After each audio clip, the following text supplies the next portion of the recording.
Well, hello and welcome to episode number 366 of the Plain Talking UK podcast. I'm Carlos, and in this week's show, BA promo, their new TV ad, a woman gives birth to a baby on board a flight, and 9-year-old goes on an airport tour using a baggage belt. And in the military news this week, 9 U.S. Marine Corps and 8 Royal Air Force F-35Bs have embarked on HMS Queen Elizabeth. Egypt signs a contract with France to buy 30 Rafale fighter jets, and an Idaho Air National Guard A-10 repainted in P-47 Thunderbolt Heritage Livery is seen. Joining me this week on the show, as always, over in the glorious sunshine here in sunny Suffolk, is Matt Smith. You've been at the glue again, haven't you? Well, it is sunny. It is sunny. Come on, we'll take it as we get, after all the weather we've had this week, the many seasons. Yeah, snow 1 minute, and then hail, and then rain and wind. 50-mile-an-hour winds on Sunday night or something like that. Yeah, it's lovely. Yeah, that is a word, certainly. Yeah. all good with you, Matt? All yes, good? Yes, all good. Been a busy old week, but yes, all good. And also joining us this week, the man who makes everything perfect with cable management is, of course, Neville Bounds. Yes, hello. And yeah, what a week it's been. Very hectic. Lots of driving in all sorts of weather conditions, and just going past Captain Al's house earlier this week, it chucked it down with snow, and then the sun came out again. So very, very odd indeed. But that's what happens at this time of the year sometimes. But yeah, all good. Thank you very much, and looking forward to a terrific show tonight. Yes, we have no Armando this week, unfortunately, but he has sent us some military stories in, so don't panic. We will be having some stories from Armando later on in the show, but he is busy doing some pretty intensive training, but hopefully we'll have him back on the show in a few weeks' time. So if you're watching Armando, which I think he is while he's at work, we miss you and hope to see you back on the show soon. But this week on the show, we have a guest who we're going to introduce in just a moment. But first, we're going to say a quick hello to everyone who's joined us in the YouTube chat room this evening. So quickly run through the names in there. Just a quick mention to Lee Davies. We've got Myla in there, Richard Adams. Captain Cruz is in there. Mazus Karim is in there as well. Hello to Lane Street. We obviously couldn't do a live show without Lane. Auntie Liz, hello to you, Liz, all the way across there in Canada. Dirk S is also there. Stephen Ivy, hello to you, Stephen. Haven't seen you for a few weeks on the show, live chat room. We've got Masha is in there as well. Hello to you, Masha. Captain Nick from the Airline Pilot Guy show is also in there. Pilot Pips in there. Tony S has joined us this week. Captain Al has also just joined us in there. Rakon, Alex Robinson, hello to you as well.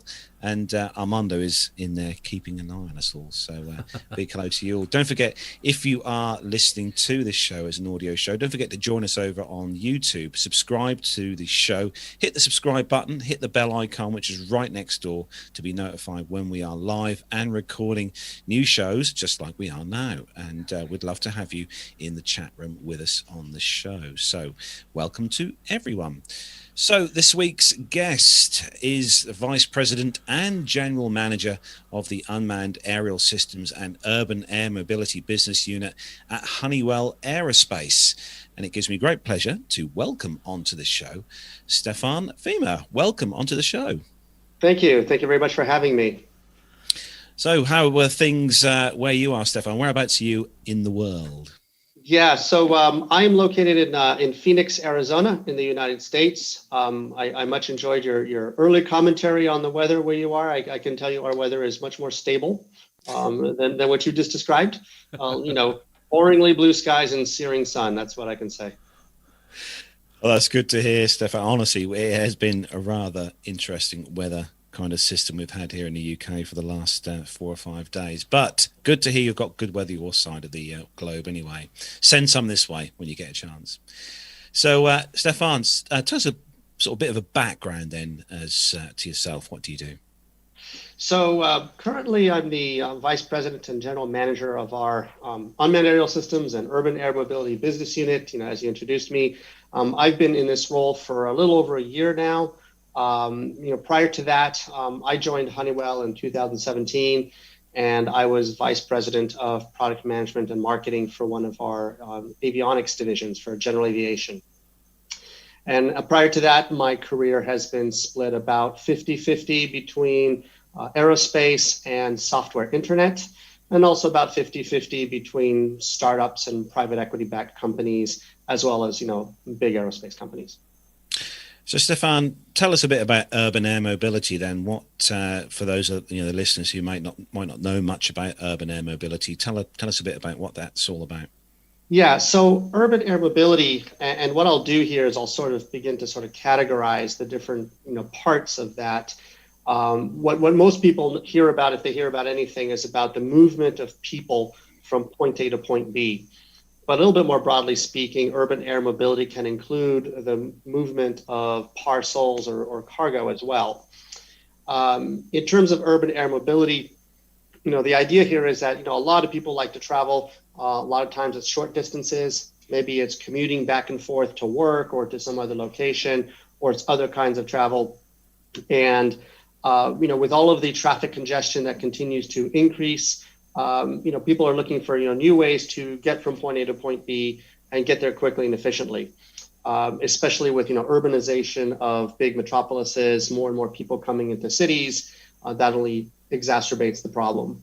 So the idea behind urban air mobility in many ways is to combine what is best about helicopters, the idea to be able to take off and land vertically right in the center of cities, together with the best of airplanes, the ability to fly forward and cruise in a highly efficient way, to take the best of both and combine them into aircraft that are highly reliable, very quiet, dare I say, very aesthetically pleasing to the eye, and that make travel very, very, very quick to go from point A to point B. So really, that is what urban air mobility is all about. And you'll hear it referred to as urban air taxis, eVTOLs, a big nice acronym. You'll hear some people even refer to it as the flying car, although technically it's not really that.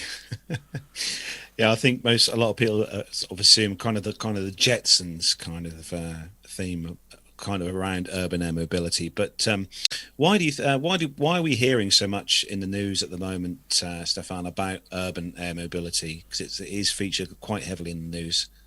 Yeah, I think we're hearing a lot about it now, primarily because of a confluence of a few factors. One is that I think it began a few years ago when Uber first issued their white paper and started holding conferences, and the idea that a ride-hailing company was going to create this new aerial mode of transportation. That's what sparked, I think, a lot of interest on the part of the general population. Then we started seeing aircraft designers, be they traditional aerospace companies or non-traditional companies or startups, that were coming out with these designs that were very different than what many people had seen.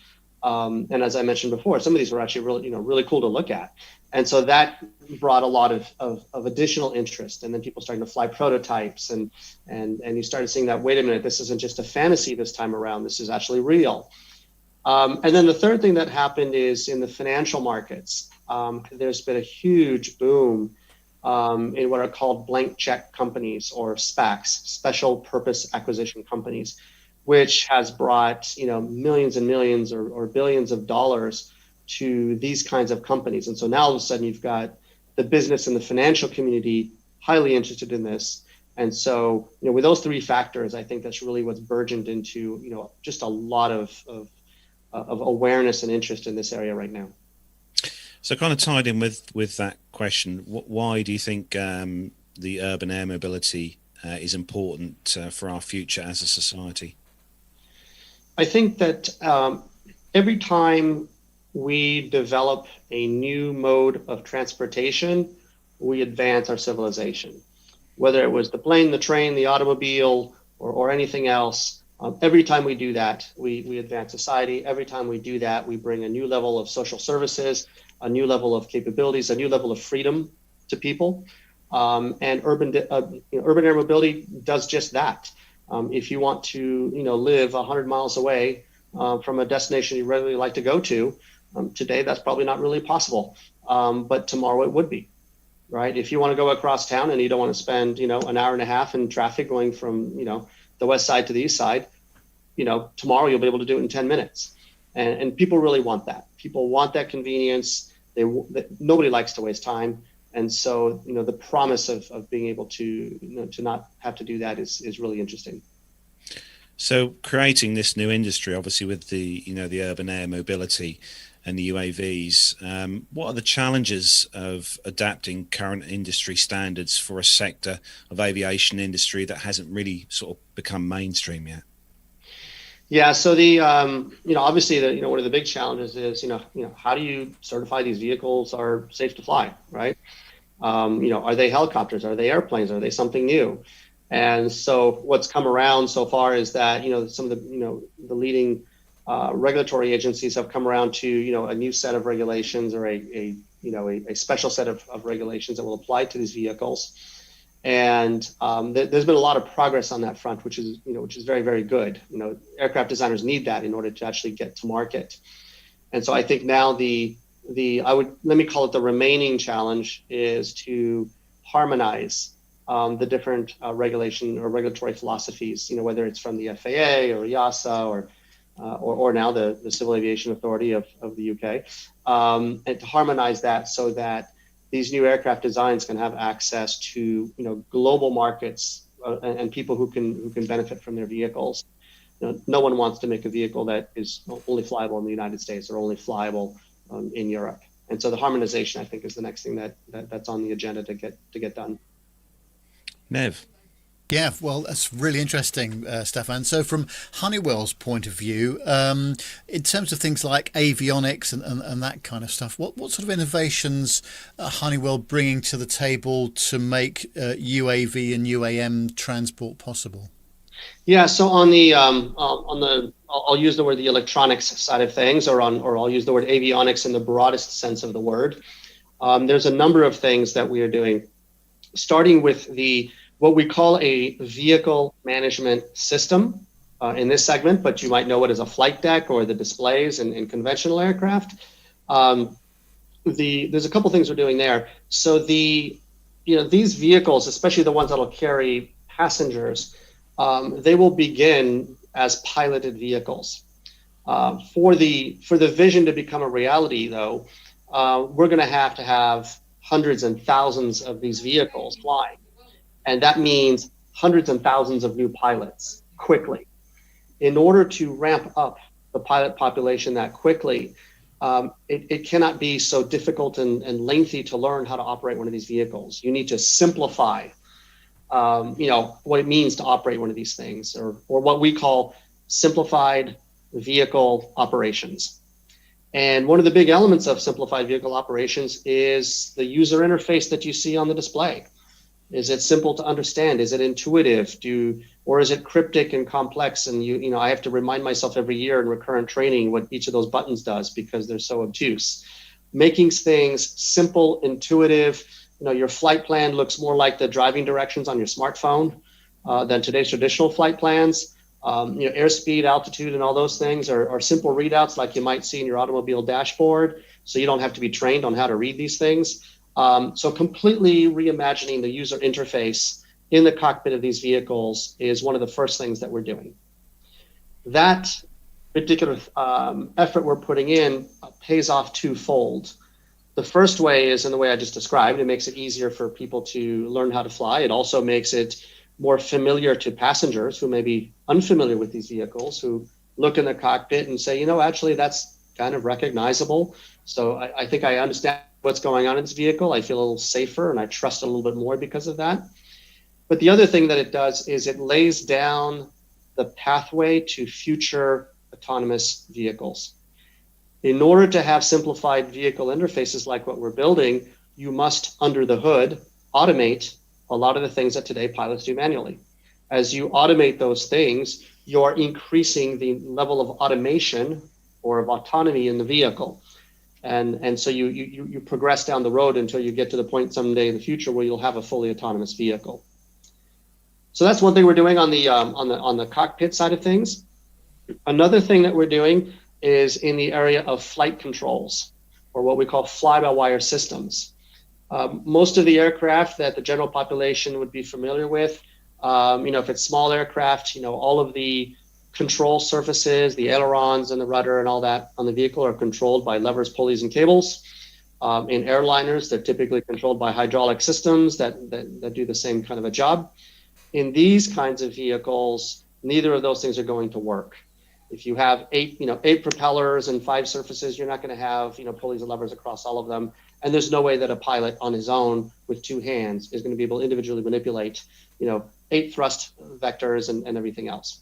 And so what you need is a computer coupled with electric servos where the pilot says, points the direction, says, go here. And then the computer figures out what happens, with all the systems on the vehicle, which way the propellers should point in order to make the vehicle do what the pilot says. And so a fly-by-wire system, and one that is very small and light and compact, is the second area that we're really focused on in this area. Yeah, it's absolutely fascinating. Now, the other thing I was going to ask you, Stéphane, of course, is public acceptance of this kind of transport. I can't think of any other means of transport that is going to change our lives so much as this sort of thing would be. What do you think that's going to look like in the future in terms of how the public are going to accept this kind of transport? I think there could be several scenarios that happen. Maybe I'll lay out a couple possible scenarios.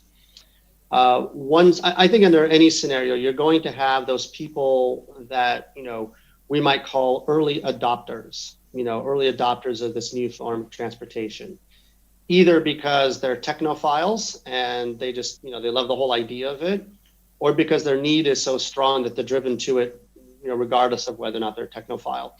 And so I think you'll start with people that are just, the early adopters. And then as others see that, hey, this actually works, it's safe, it's convenient, so on and so forth, then you'll begin to get that S-curve of adoption. I think the way it may start, and I think this depends on the city, in some cities or locations, I think it may start with services out of existing heliports and airports. So maybe it's airport transfers, right? From downtown heliport out to Heathrow, right, or to an airport. So it'll start with that, just connecting up existing heliports and general aviation airports and near major areas would be the first thing that would happen. And then as that begins to saturate, there's not enough space, not enough capacity, then you start building out new vertiports, as they're called, to provide more and more capacity closer to where the people are. And so it grows organically and incrementally. I think that's one possibility. Another possibility is that you'll see some places that say, we the city or we the region, we want to do something infrastructure wise, and we're going to have a number of vertiports built and just lay in a whole new set of infrastructure to create the service citywide immediately. So I see that as an alternative that could also happen. Each of these could happen within the next 3 to 5 years. So, Stéphane, obviously one of the things we talk about on the show quite a lot, and a lot of the stories that we cover on the show are all to do with kind of the green, everything being environmentally friendly, and obviously with engines getting cleaner and a lot of the propulsion systems being made to be a lot more efficient, a lot more greener, it says. But what is Honeywell's involvement with creating the kind of next generation propulsion system for these unmanned vehicles, possibly sort of the existing engines, the HTS 900, the hybrid electric? Is there somewhere else that this is going to go in the future in regards to propulsion? Yeah, so we're actually doing a number of things on that front. First, we are developing the actual electric propulsion system, the motor, right? The motor and the controller, everything that goes into that. So providing that electric propulsion system is one of the first things we're doing. And that's really targeted towards, the urban air taxi vehicles, the cargo UAVs, the larger ones. The second thing that we're doing is we are focusing on some of the alternative energy sources in order to power those motors. Okay, so one area we are working on, as you mentioned, is turbo-generated electricity. or marrying up some of our turbine technology together with a generator in order to generate electricity to power the electric propulsion systems. So that is one of the first things that we're doing. Second thing that we are doing is we're active in the research and development of hydrogen fuel cells. And now that for now is more to do with smaller drones, maybe for delivering small parcels, but that technology, natively, that technology is scalable from small to large, and we're interested in all sizes of it. So that's the second thing that we're doing. And then the third thing that we're doing here is just in, what powers the turbine, even in a hybrid electric configuration, is still fuel, and moving towards sustainable fuels, green fuels that generate a lot less pollution and, and other kinds of exhaust that you don't want in the atmosphere. So when kind of the time scale can we expect possibly to see these, hitting the market? I think it's the 2023 to the 2025 timeframe. And I think like the very first vehicles, if you're fortunate enough, you'll see some prototypes flying in some flight tests. Otherwise, in terms of real commercial operations, I think that's you'll first see that in 23, 25, and then you'll see progressively more in the second half of the decade. I think by 2030, this will be a thing that is, I won't say it's normal, but I'll say that it's on its way towards that. So looking at that obviously all important thing for the customer as such, or the consumer, the cost and stuff. So looking at like kind of roughly where the kind of price scales will be for the average sort of kind of Joe, or, who wants to buy something to, as you said, go from at point A to point B, or from work to his home. Kind of is this, do you think this will be an affordable system for anyone to be able to use?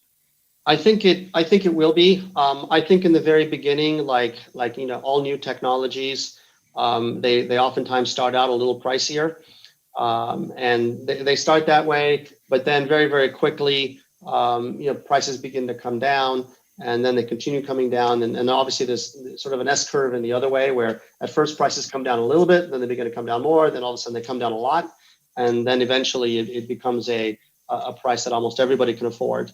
And the industry has the incentive to do that, because the more people are flying on these vehicles, the more vehicles they make, the better the financial performance of the aircraft designers, the better the financial performance of the airlines that run these things. So you marry up the financial incentive with the social desire to have this be, something that is ubiquitous for all the population.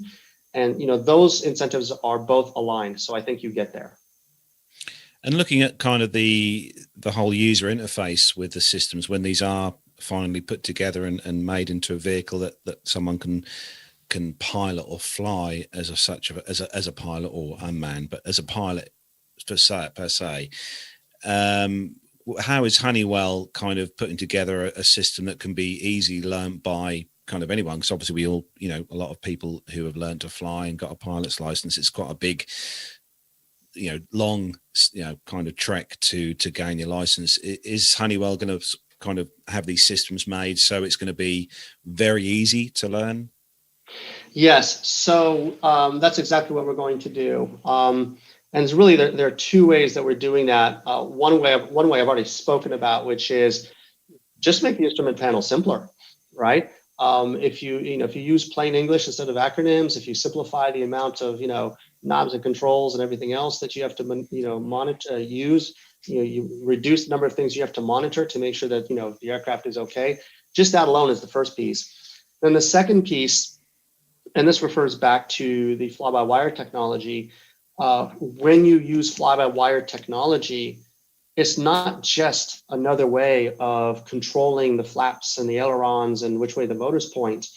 Now you can actually actively control the flight behavior of the aircraft, right? So, many of us are familiar with, flight envelope protection systems, right?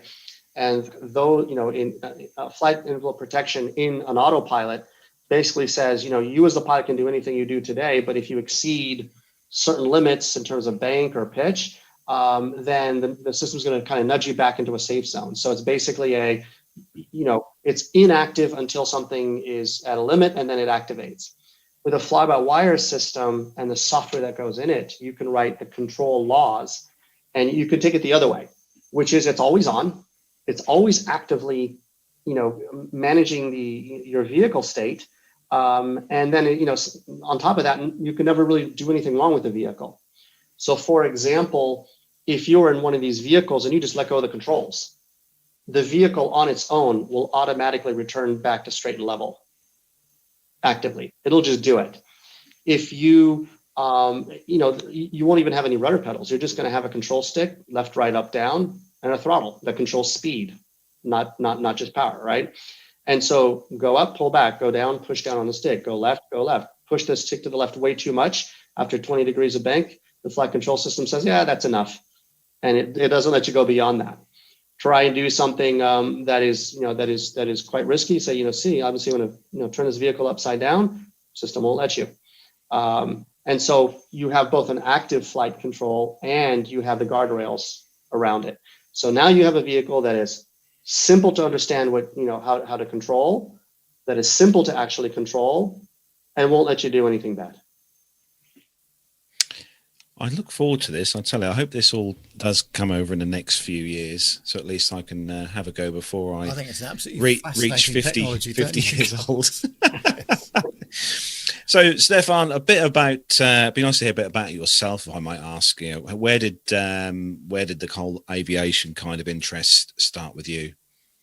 With me, so I guess it's funny in retrospect. I can trace it more clearly than I think when I was going through the years of my life. But when I was a young kid, I was I was drawing airplanes on paper. I was drawing rockets. Once I was sitting in an English class in like second grade, and I got caught by the teacher because instead of having I had my English book open, but inside of it I had a rocket book open too, so I could look at that instead. And I think in retrospect, that was the sort of the first sign. And then, went to engineering school, studied aerospace, then took what seemed at the time to be a detour into the business world. Took my first my first flight as a pilot, pilot lesson as a student pilot in college. Didn't have the money to follow it up, so it was just that. And then many years later, in my early to mid 30s, I was living in New York City, and life was going well and things were good, but somehow, I don't know, things were just, I need a little bit more action in my life. And I saw this movie called The Thomas Crown Affair that had this gliding scene in it with one of these beautiful STEMI gliders. And the minute I saw that, I said, I'm going to go do that. And so I became a glider pilot about a year and a half later. And then I became a power pilot after that. And that's really what sort of reinserted me into everything aviation. And as I was getting my power pilot's license, and I'd spent a lot of time in, at that point in the software industry and things like this, I'm looking at the instrument panel, I'm saying, this is nuts. I mean, we would never do this in the software world. Like, this is too cryptic, too complicated, blah, blah, blah, blah. And that was like back in 2000. Already I had the ideas in my brain of, there's got to be a different way. It's got to be more simple. It doesn't have to be so complicated. And fast forward 19 years later, and I'm doing exactly that, in the urban air mobility field. Yeah. How did that come about, Stéphane? How did you progress and move into urban air mobility? So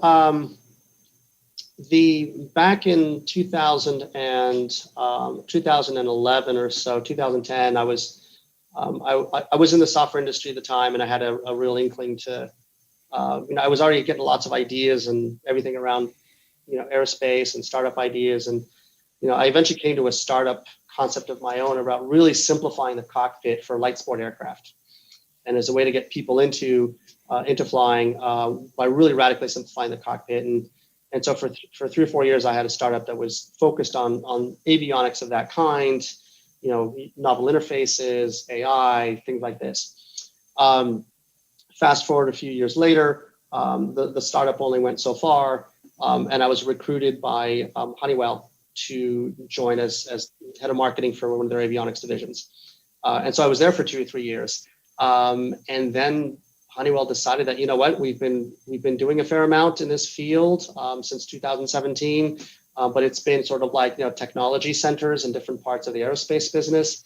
And it's time to formalize this as its own business, right? And so, opportunity met me, and I became the general manager of the business.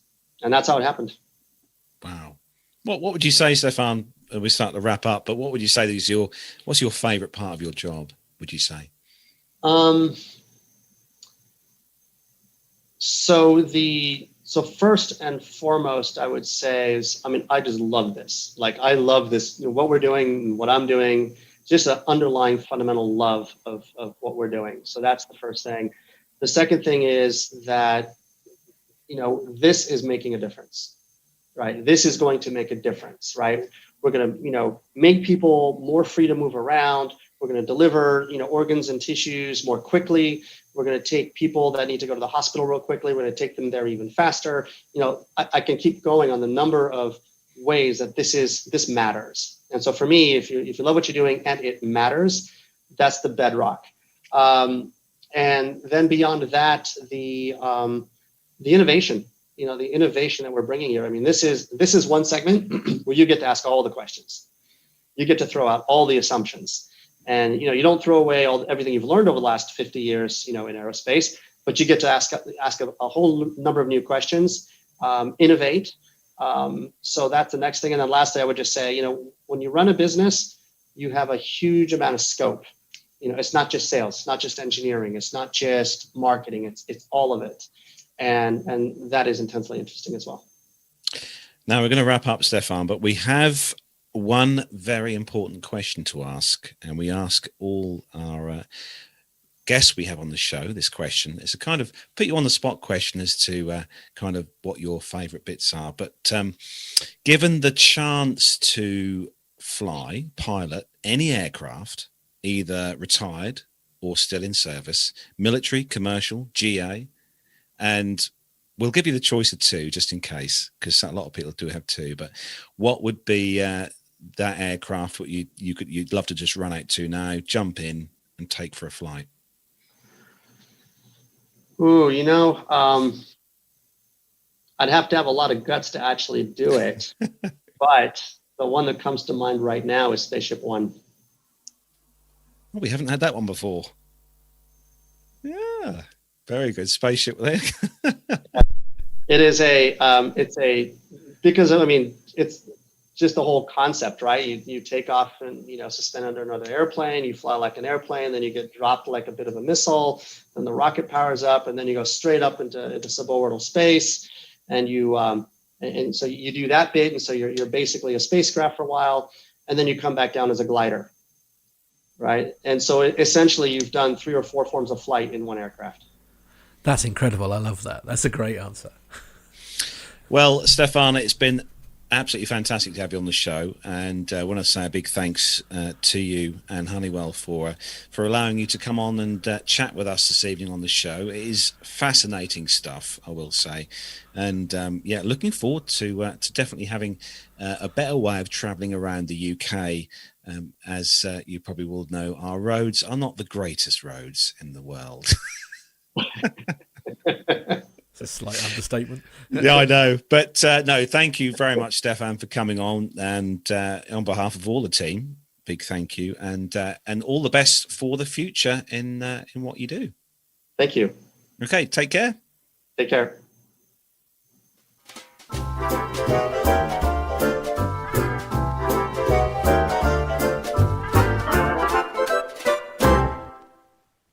Hello and welcome to another Plain Truth, and this week we're going to be talking about insurance.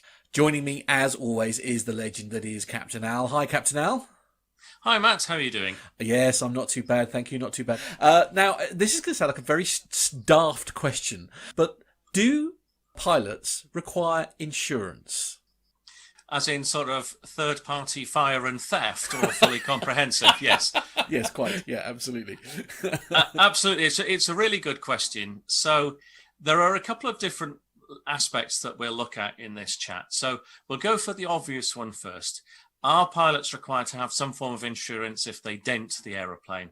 Well, yeah, that's a difficult one because most airlines will effectively have insurance for their aircraft and won't hold the pilots responsible because quite clearly, unless you've acted negligently, then accidents will happen and you can't really expect it to come out of your pay packet, especially as airplanes tend to be more expensive than the average pay packet, certainly at the moment in the midst of the pandemic with everybody on reduced salaries. Well, quite, yes. If any salary at all. Yeah.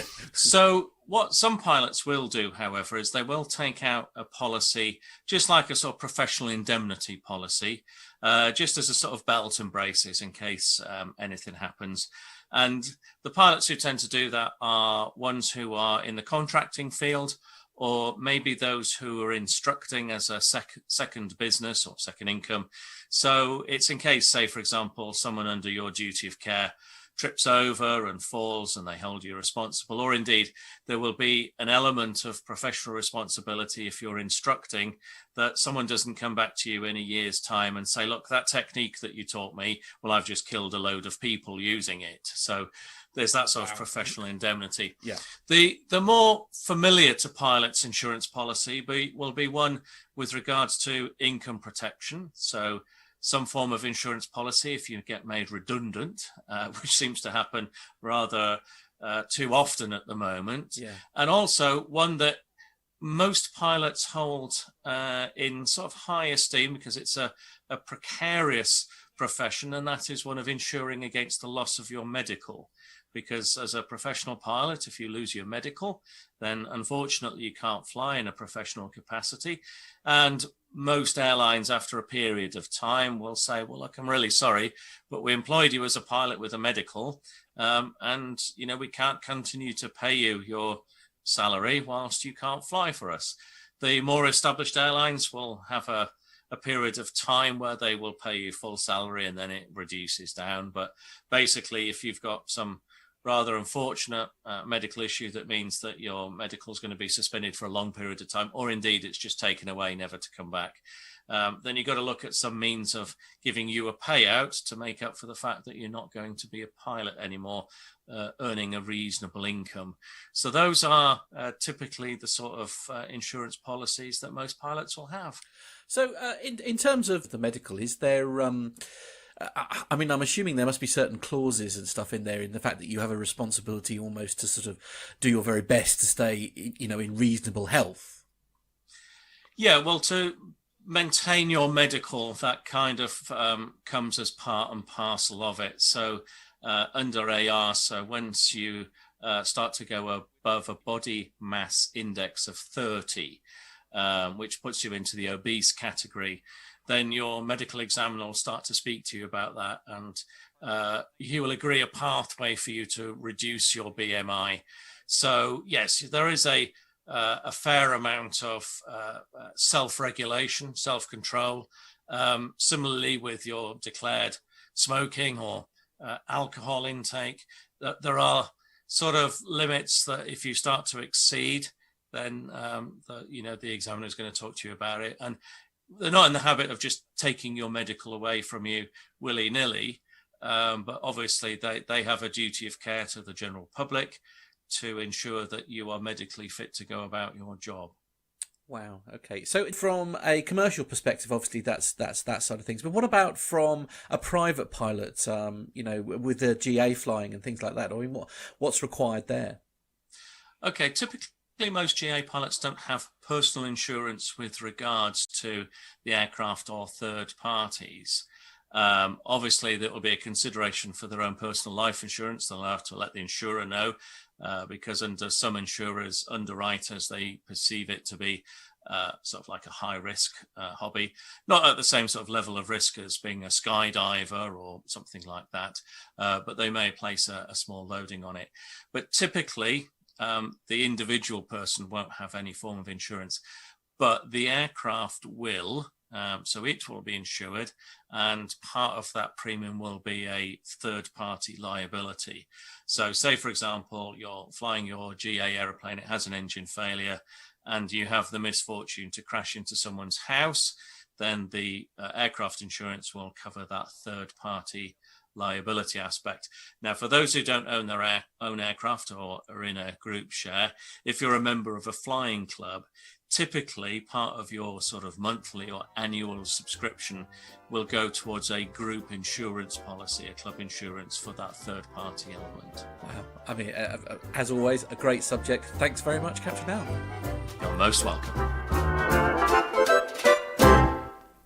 I do love those series, honestly, Matt. Good. You and Al do an awesome job, I will say. And that one was hot off the presses, actually, because we recorded that one last night.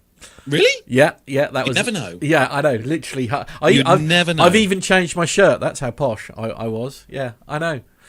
Yeah. So, may I ask, is there some more pearls of wisdom coming from you and Al soon? Of course, Good. absolutely. Good. I like that. Yeah. I like that. Yeah, well done. So stay tuned. Exactly. Says John in my ear. Yes, so okay. we are going to carry on with the show then with some commercial news. So if you're ready, Matt, push the button. Button pushed.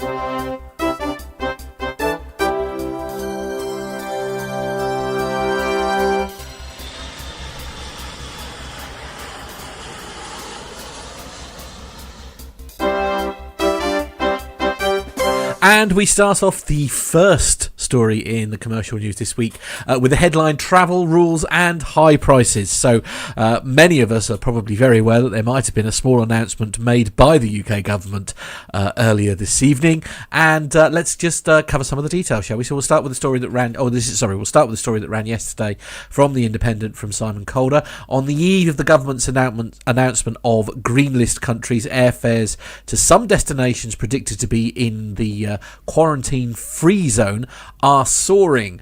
So with Portugal widely expected to be one of the very few accessible nations in the low-risk category, the lowest British Airways fare from London Heathrow to Faro on the 17th of May is £530 one way. British Airways has two flights to Portugal, to the Portugal Algarve on that date. The lowest fare on both is £530 one way at the time of writing said article. In comparison, a ticket on the sole BA flight from London to New York that day, returning a week later, is £517, and that's covering a distance 7 times further. British Airways ticket price means a return from Heathrow to Faro, departing on the 17th and returning 3 days later, is £57 less than the one-way trip. At just £473. A British Airways spokesperson said that in the airline industry, the price of the tickets rise as the lowest fares sell out. Our customers are also booking with confidence, safe in the knowledge that if their plans change, they can move their flight dates or ask for a voucher for future travel. For a comparison, the evening BA flight returning from Faro back to Heathrow on the 17th of May is just €60 or £52. It's not just BA though. Ryanair and EasyJet have similarly hiked prices predicted to green destinations from the 17th. The rest of this comes hot off the presses courtesy of the BBC. So today the British government has announced that from the 17th of May, people in England will be allowed to take holidays abroad with a small number of countries. Okay, so Portugal and Israel are among the countries on the government's green list, which tourists will be able to visit without having to quarantine on their return. So what's been announced, countries will be sorted into 3 categories: green list, amber list and red list. The green countries have the fewest number of rules. This will be determined by the number of COVID-19 cases in each country and the success of their vaccine rollout. So which countries are holidaymakers allowed to visit? Brace yourselves. There's only a small number of countries and territories on the green list so far, and these are Portugal, Israel, Singapore, Australia, New Zealand, Brunei, Iceland, Gibraltar, the Falkland Islands, the Faroe Islands, South Georgia and the Sandwich Islands. I didn't know there was an island called Sandwich. That's very exciting. St Helena, Tristan da Cunha. Sorry, and then Ascension Island. So the list will be reviewed every 3 weeks and countries will be added or removed at short notice.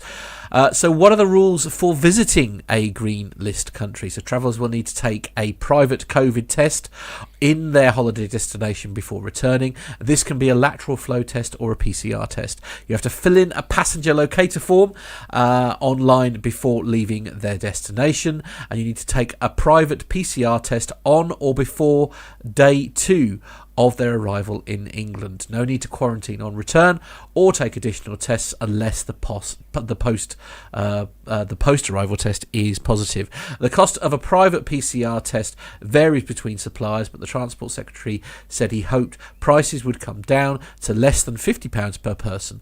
TUI Group is offering test packages from between £20 and £90. There'll be a green watch list to give people advance notice of countries about the move to amber or red. So I guess this isn't really a huge surprise, is it really? I mean, I suppose, given what we've been through of late, it was always inevitable that the green list it was going to be smaller. I must admit, one of the countries I'm very surprised to see not on that list is Ireland. Really? Well, yeah. I'm just devastated personally. Yeah, it's because it hasn't got Malta on the list. That's because the only Malta's not on there. And Right, I shall be okay. contacting the British government Right, and telling okay, them my disgust. Yeah, good luck with that. But Actually, yes. in all seriousness, going back to the bit before that about the prices and stuff, Yeah. one of the things that I hope the airlines and stuff don't make the mistake of going silly with prices, because you're going to get to that stage where, even though some of us have, or some people in the country or as such in the UK here have been on furlough or not been working and not being able to go out and spend money and buy things and this, that and the other, but even so, we're not all millionaires. No. And for airlines, I know obviously airlines have lost a phenomenal amount of money over the last 12, 15, 16 months, whatever. But I mean, and I know you're desperate to get out to Malta and all that kind of thing. Oh, but, yes. But all jokes aside, though, do you not think it's a rather bold / brave move by someone to book a holiday for the 17th of May? Yeah, I think. Well, as you know, Matt, we're hopefully due to fly out, me and Nev, over to Malta for the air show in September. That's in September. Yeah, so it's a way away yet. It's a way away yet. Do I think we'll go? I'm at the moment. I'm about 80% confident that it certainly looks good at the moment. Go. It does look good at the moment. Would I book a holiday to go to a foreign country in June or July or even August this year? No, I wouldn't bother. No, I mean, again, it's like one of those, if you were going for a specific reason, as say, like you and Never obviously planning to hopefully grab us some excellent content from the Malta Air Show, then obviously I sort of get that. Or if you've got a reason to travel somewhere, if you're going for an event or something, then even I would, sort of do it. But I must admit, in terms of trying to plan a holiday, I think I'd be inclined to wait until the dust has settled a bit on this whole lifting of restrictions. But perhaps I'm being overly cautious. Perhaps I'm part of the problem. I don't know. Yeah, I just hope they don't, outprice themselves so people can't enjoy, their well-earned holiday. Yes, indeed. So moving on to the next exciting story. So this one comes to us from many sources: Bedford Independent, the Aviation Today, and ZeroAvia.com. So ZeroAvia test aircraft for hydrogen propulsion. Yes, I said hydrogen.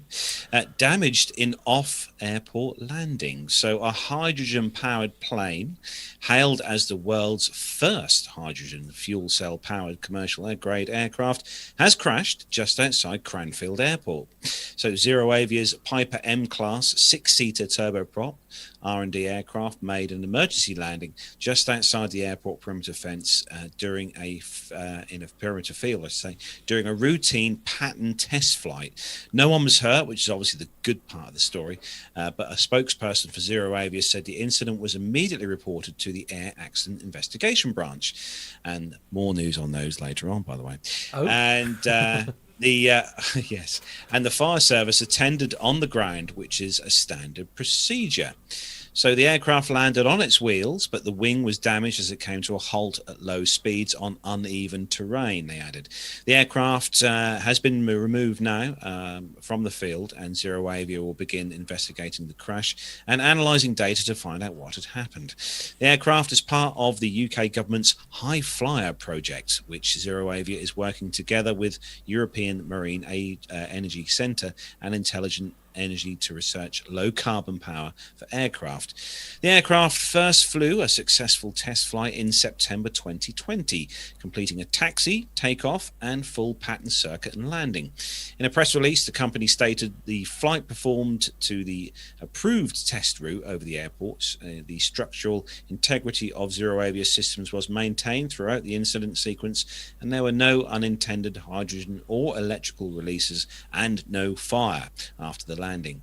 So the crew were able to safeguard the battery and the safe release hydrogen from the onboard tanks following Zero Avia's safety protocol. No leaks or fluid leaks were observed at the time, and full data logs were preserved and will be used in the investigation. This incident and the ensuing investigation will undoubtedly disrupt the 6-seat high flyer demonstration program that was coming to an end in the following weeks. However, they said that we do not expect any other negative impact on our commercial intent high flyer 2 program, targeting the 10 to 20 seat aircraft, or our large engine development program targeting 50 to 60 or 50 plus seat aircraft. It's a shame when the things like this happen, because obviously, you know, you have to ask yourself what did happen here. I'm sure they'll find out what happened here, but it kind of suggests that they're testing this new propulsion system as such, but it's going to be something happened with the engine there. Yes, although Alex Robinson has offered a possible suggestion as to only has what one happened. wing. Yeah, very true. I mean, Alex. good point, isn't it? Yeah, there is actually only one wing. But I mean, this is a concern, though, isn't it? Because I mean, presumably, it's taken a long time to get to this point, hasn't it? And this will inevitably cause significant setbacks, obviously, on the mission, won't it? I mean, it's sad in a lot of ways, obviously, because I do feel we need to sort of concentrate more on the projects like this to get a more efficient, a greener way of doing this. But there we go. We'll move on to the next story now, and the headline is "With Halo Buy, Directional Eyes Urban Air Mobility Ops." Say that after a pint of scotch. I'm not going to. So Directional Aviation's One Sky Flight has acquired UK-based Halo Aviation, adding another helicopter operation to its portfolio just months after buying New York City-based Sikorsky S-76 operator Associated Aircraft Group. Halo has a fleet of 6 Leonardo helicopters, AW109s and AW169s that it flies from bases near London, the Midlands and the Channel Islands. Kenneth Rickey, who is the Directional Aviation Principal, said that the addition of Halo advances 3 important strategic goals. First, these acquisitions position us as a leader in the future of vertical lift solutions, he said. Second, it builds a core competency in urban mobility operations. Third, it makes possible synergies with our other affiliated companies like FlexJet and Sentinent, allowing us to provide a complete aircraft travel solution, he said. According to Ricky, Directional will share more about its vertical lift plans in the coming months, including bolstering the fleet with a manufacturer order that could lead to a possible combination of powerhouse travel solutions. But Andrew Collins, who's One Sky's on-demand private jet travel and vertical lift lead, made it clear that Directional's longer-term goal is to jump into advanced air mobility with the Halo and AAG acquisitions, providing a platform for the entry into service of electric vertical takeoff and landing. That's eVTOL technology, and a link between airports and final destinations. I mean, it's This is where we need Armando, it's going green. Yes, our resident helicopter pilot. yes. Yeah, Is it just me who finds that phrase? The the vertical uplift or whatever. What was it? vertical lift lead. Yeah, that's it. That's the vertical lift. Vertical lift. Yes, I think it's a lovely way of describing a helicopter. It's a vertical lift vehicle. Yeah, indeed. It's it's all talking about it's all to do with what we were talking back earlier in the podcast, obviously, where it's all about this sort of urban air mobility and vehicles and stuff. So it's again, exciting stuff. So, next story, and we haven't had an interesting in-flight safety video for a while, but we haven't got one this week. But we do have a story from Travel Weekly, which is all about BA, British Airways staff, that are starring in an airline, or the airline's new TV ad. So BA are bringing out a new TV ad, which we love. So British Airways has debuted its new TV advertising campaign. It's first since 2019, with the motto, "You make us fly." The campaign features staff working at the carrier making their way back to work. It is BA's first advert since the A Love Letter to Britain, which marked the airline's centenary in 2019. And the 60-second ad has been shown to staff and will air for the first time on TV on Friday, May the 7th, around Googlebox, followed by Premier League football matches. Gogglebox, not Googlebox. Oh, Gogglebox. I don't watch that rubbish. Oh, what? It's a brilliant Or program. Premier League football either. Yeah, no, Premier League football, I'm with you, but Gogglebox is a great watch. But if you're watching the F1, which I'm sure Matt will be, it'll feature in between the F1 as well. So Sean Doyle, BA's chairman and chief executive, said there is a sense of huge anticipation from colleagues across the airline who are preparing to return to work after a very difficult year. The story illustrates the pride that our people tell me they're feeling at the thought of seeing our planes in the sky once again and having the opportunity to welcome and serve our customers, to reunite them with their friends and relatives. The excitement is palatable, he said. Helen Wetton, a 777 captain. Palpable. Palpable, thank you. Who feature palatable is something very different. Sorry, I skipped evening meal tonight. It's all about the food for you, isn't it? Yes. But no, Helen Wetton, a 777 captain and first colleague to feature in the advert, said, "I am tremendously proud," she said, "to have been involved in creating this advert with BA." She played her own role as a female captain who springs out of bed and races to get to work. I mean, it's all right. You will get your own back later on, I'm sure, where I trip over several words. Now, are we actually looking at this? So this has actually been released on YouTube. Is that correct? So, because I'm a bit worried. May, that was today. Yeah, because if it's not being, sort of played out on adverts, it hasn't been. I'm being told it has been released on YouTube, but it hasn't been released. Can we on see telly it? yet. Can we see it?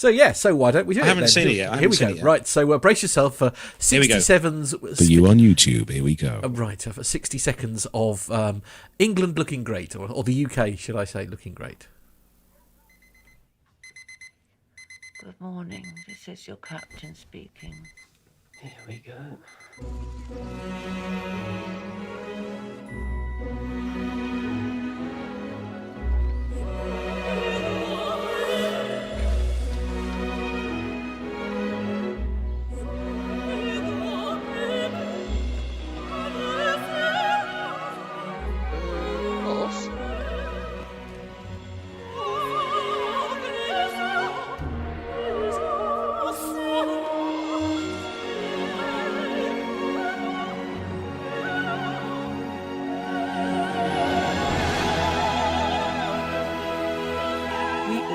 Something that makes us fly. For us, it's you.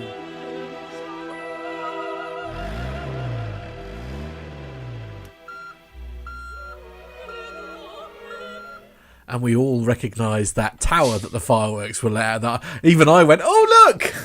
I wonder if Adam was at home when they did that. I wonder whether Adam sanctioned those fireworks being I don't know. blown over the tower there. We'll have to write to him and find out. But what a lovely advert. It is a lovely advert, isn't it? So Richard Adams in the chat room has said, is the BA Bartman behind Carlos part of the campaign? Look. Yeah, I'll reach around and get a drink here. Right. Okay. Very good. Yeah, you're going to have to turn your mirroring on. And didn't catch any sight of Nev. No, indeed. No, he's actually in the BA First lounge here. Yes, here, absolutely. Yeah. I'm a bit worried about the guy behind you, Carlos. Seriously, he hasn't moved for about sort of 45 minutes. He's pouring out a bottle of champagne, but he's pouring it very slowly. Right, okay. Well, you don't want it to sort of go out of the glass, I suppose. Graham Haley says that great parking job at the end there, only just off the centre line. That's good to know, very important. Trust Graham. Absolutely. Obviously, the links to the ad will be, for those of you listening on the audio version, the links to all these stories will be in the show notes, so you'll be able to watch the video on your phone while you're out and about. Actually, Matt, before you move on with your next story, can we just point out where that lovely picture came from behind you this evening? Because a listener sent that in to us, didn't they? They did indeed. And I think it was Ray Davis. Yes, it was Ray Davis, wasn't it? Yes, that's right. I panicked there for a minute. I panicked. Yes, the Royal Australian Air Force gives. He's a bit of a giveaway. We're quite lucky that we've got quite a few people who listen in Australia, so it could have come from anywhere. Thank you, Ray. Yeah, absolutely beautiful picture, Ray. Thank you very much. Anyway, while the camera is on me, let's move on to the next story. And the headline is Boeing to open more 737-800 BCF conversion lines. So Boeing conversion indeed, Boeing on Wednesday signalled its intention to further expand its 737-800 BCF cargo conversion capacity by contracting the Costa Rican MRO provider Cooperative. This is where you get your own back. Cooperativa Auto Gestora. Oh my goodness sake! Okay, somebody will tell me how to say that in a moment. So, Audio Gestionara de Servicios Aeroindustriales, or CUPESA for short, which is what we're going to do from now on, to add 2 new lines to the city of Aluga. And plans call for the opening of the first Boeing 737-800 BCF conversion line outside China in early 2022. Outside of China in early 2022, and the second later that year. Boeing forecasts a need for 1,500 freighter conversions over the next 20 years to meet growing demand, which has been reinforced by a shortage of belly capacity in passenger airlines since the onset of COVID-19. Of those, standard body conversions will account for 1,080, some 30% of which will go to customers in North America and Latin America, Boeing estimates. The company now converts 737-800 passenger airplanes to freighters at 3 locations: Boeing Shanghai Aviation Services in Shanghai,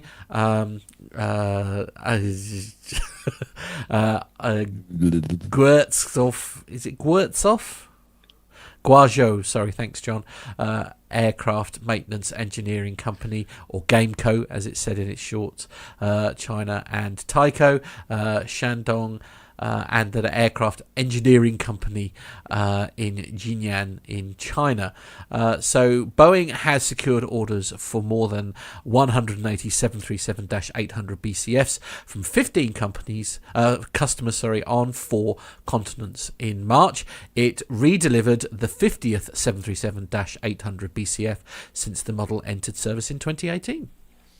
You know, it's safe to say this aircraft, the 737. I mean, obviously everyone normally thinks of cargo aircraft as being the big 747s, and the large 777 freighters as such. But the 737 has been a really good freighter for a lot of years now, and it's still going back to the -300 series. There is still the -300, the 737-300 freight is still flying in various parts of the world, and obviously this is the -800, which is obviously the newer version, the next generation version of the 73. But it's such a well proven platform for a freighter, and it's worked so well for Indeed. Well, and of course, one of the other things it does highlight is how much we don't realise how much stuff is, the planes that are taking passengers backwards and forwards. You don't realise actually how much stuff is in the hold underneath. From a cargo point of view. So I guess that's Turkes is saying Spanish lessons needed here. Fair point. Yes, no, I'll give you that. Absolutely. I did apologise before I started. Where your Spanish lessons? Yes, I know. Yes, indeed. Yeah, Lovely. I'll do my French ones next. Yes, and unfortunately, right in the middle of that story, John, who's very good at pronouncing things like that and can put the words in my ears, unfortunately, his connection had dropped at the time, so we were unable to. He was unable to spoon feed it to me, so I looked less stupid. But anyway, there we go. As you say, one of these days I'll get the hang of this. So next story is from CNBC.com, and this one is Boeing-backed startup Wisk signs the first deal to operate air taxis in the US. Why does that suggest food to me again? Anyway, it's just because you're hungry. You're finding everything. I know. Wisk Aero, a startup backed by Boeing and Kitty Hawk, has finalized its first deal to operate autonomous air taxis in the US. The company will own, operate and maintain up to 30 eVTOL aircraft that will be offered through the Blade Urban Air Mobility Network. The deployment of Wisk air taxis is contingent upon the Federal Aviation Administration certifying the aircraft for commercial operation. They said that we have been focused on developing an aircraft and customer experience that is efficient, accessible, and most importantly, safe, said Wisk CEO Gary Geisen.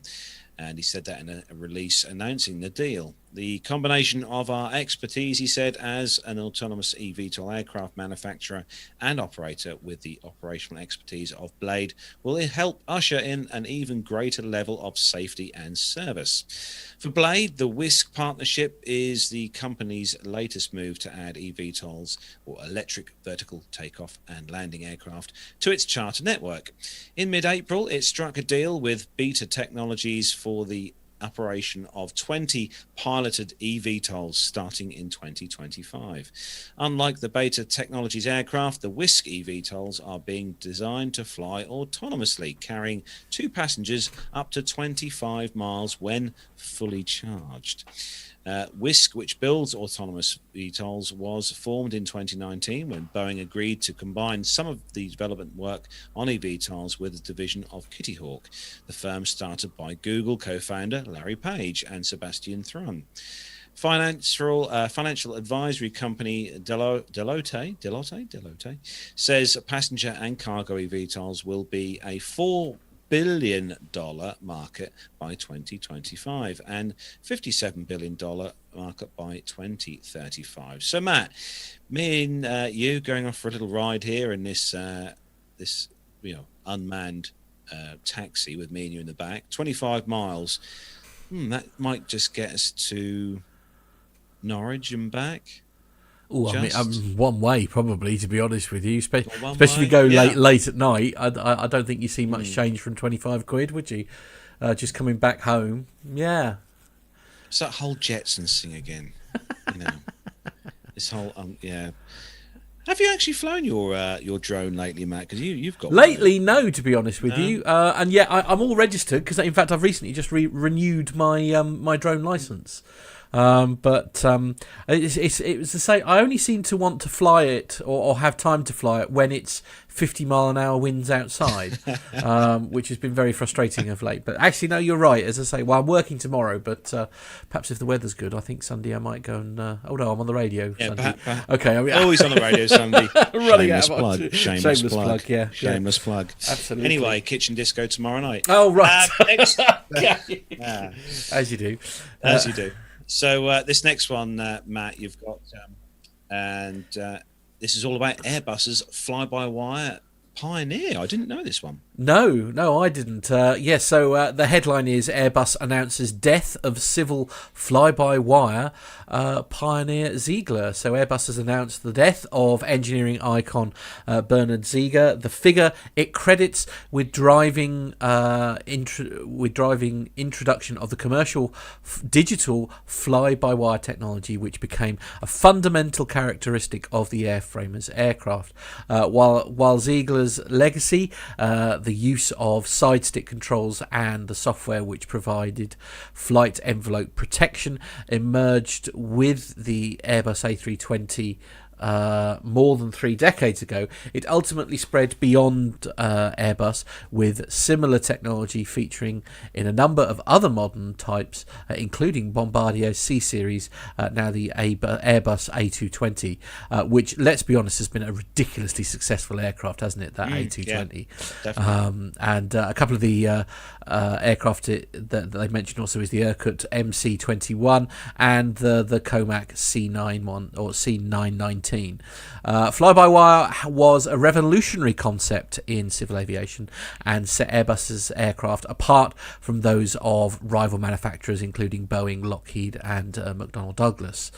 Ziegler believed there was a considerable safety and efficiency margin to be gained by allowing the pilot's inputs to activate control surfaces, not through conventional mechanical links, but through electrical signals and moderated by computers, without losing the sense and perception of a direct connection between the control input and the aircraft attitude. The son of Airbus Industries' first chief, Henry Ziegler, he joined the company as its chief test pilot in 1972, carrying out the maiden flight of the A300 in the same year. Following a career in the military as a fighter pilot and test pilot and an education in aeronautical engineering, Airbus used an A300B2 variant as a testbed for the fly-by-wire technology, and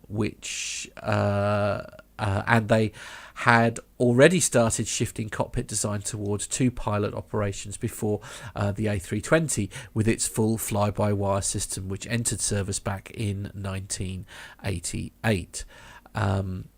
Fly-by-wire has since become the foundation for all commercial aircraft, most recently on the A350, the A330neo and the A330-700L, the outside transport known as the Beluga XL. Ziegler was part of the A340 maiden flight crew and took part in an A340-200 circumnavigation from Paris Le Bourget, achieved in 48 hours 22 minutes with a single stop in Auckland in 1993. Ziegler retired from Airbus, where he was senior vice president of engineering in late 1997. Over his service and career, he received multiple honours and medals and was given a Lifetime Achievement Award by Flight Global in 2012. Ziegler was 88 years of age. Wow. I mean, that's a heck of a legacy, isn't it? That is. I'm ashamed to say I've never heard of the chap, really. Yeah. By the way, the story came from Flight Global. By the way, that's where it came from. Yeah.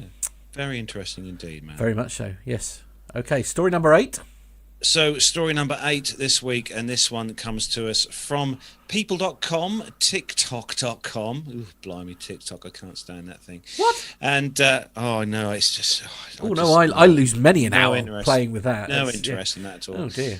I think that's because I'm old, that's what it is. Well, older than you anyway, mate. I have nothing I can add to that. Thank you. So the headline on here, woman who was unaware of pregnancy gives birth on flight. Oh, blimey. Yeah, that's a bit of a shocking one. So a woman who did not know she was pregnant gave birth to a baby on a Delta Airlines flight that just so happened to be carrying her own personal medical team. That was handy.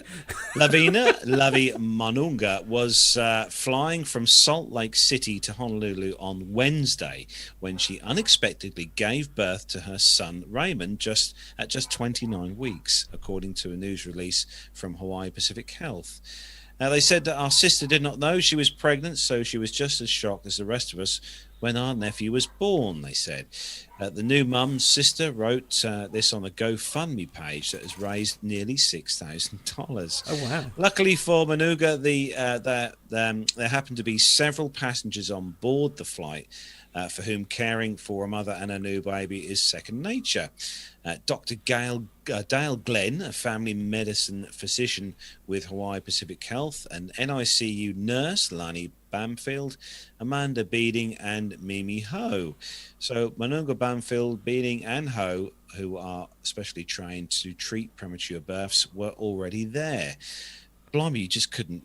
Yeah. This, honestly, because the group didn't have the usual tools they do in hospital, Glenn relied on wilderness medical training, and he and the nurses used shoelaces to tie and cut through the baby's umbilical cord, the release said. Oh, my word. They also made baby warmers out of microwave bottles, and used, unfortunate to say, an Apple Watch to measure the newborn's heart rate. Oh, stop it. Android are available, keeping him stable for the 3 hours it took to land. Blimey, 3 hours to land? Could they find a closer diversion airport? Anyway, well, I suppose to be fair, if everything's all in order, then they don't need to. Yeah, they don't true. need to, do they? I mean, they may have been over water. You never know. Yeah, exactly. So Manuga, who lives in Urem, Utah, and was traveling to Hawaii on vacation with family, received a special visit from the group in the hospital 2 days later. Aww. The new mum has since been discharged, though little Raymond will remain in the NICU until he is ready to go home.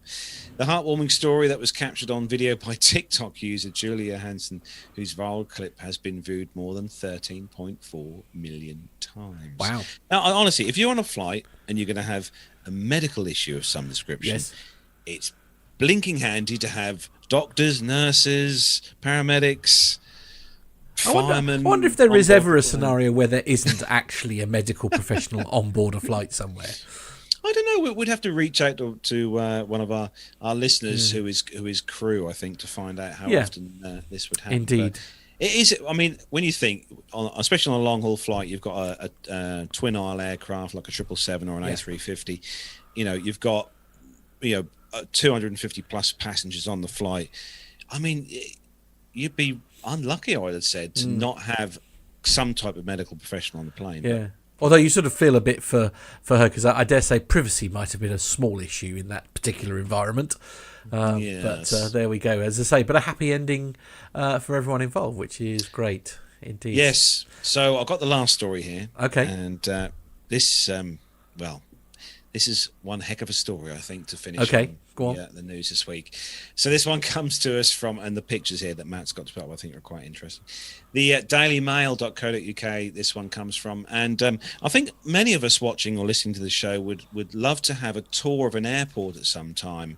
I know us aviation geeks, me and Matt, Nev, Armando, have had the pleasure or privilege of being able to tour behind the scenes in at Heathrow, haven't we, Matt? Yeah, we've been to absolutely. see various things there.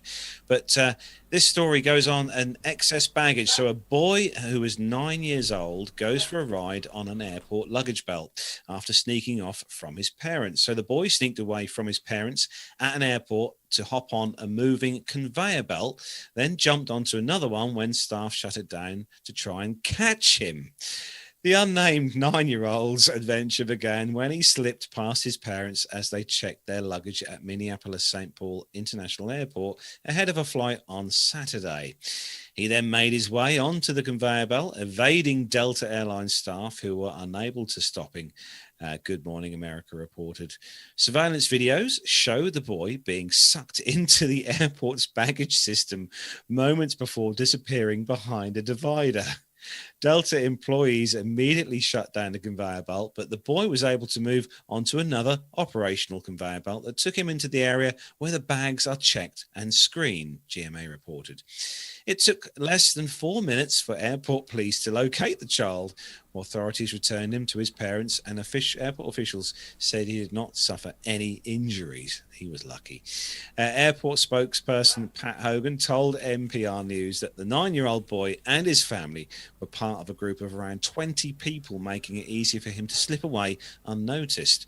The airport said it's investigating the matter and that it will work with Delta Airlines on options to help prevent a reoccurrence of the situation. I love that story, honestly. I mean, I have visions of you as a 5-year-old doing that.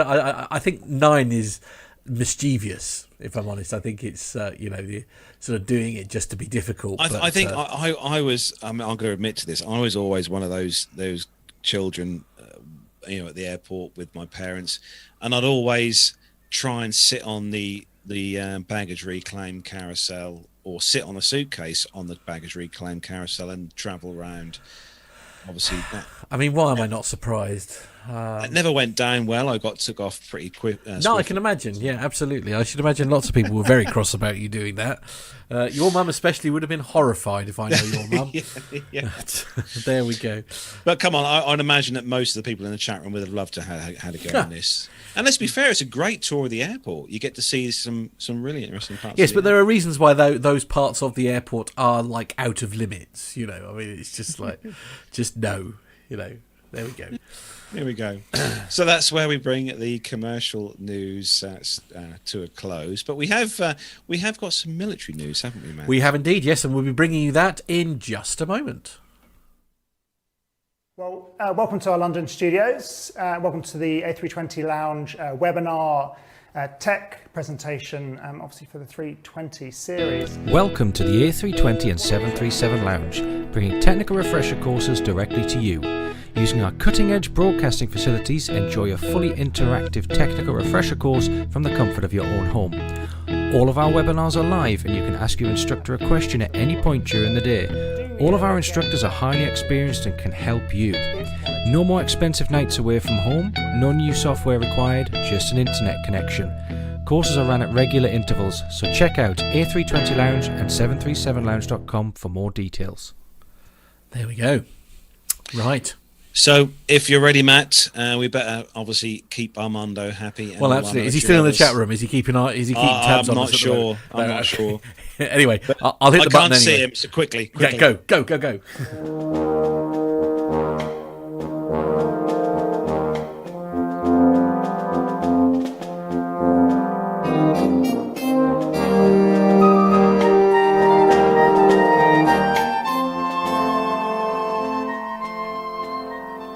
So the first story on the list this week comes to us from the aviationists.com, and 17 F-35Bs have already landed aboard the British aircraft carrier HMS Queen Elizabeth ahead of the CSG-21 deployment.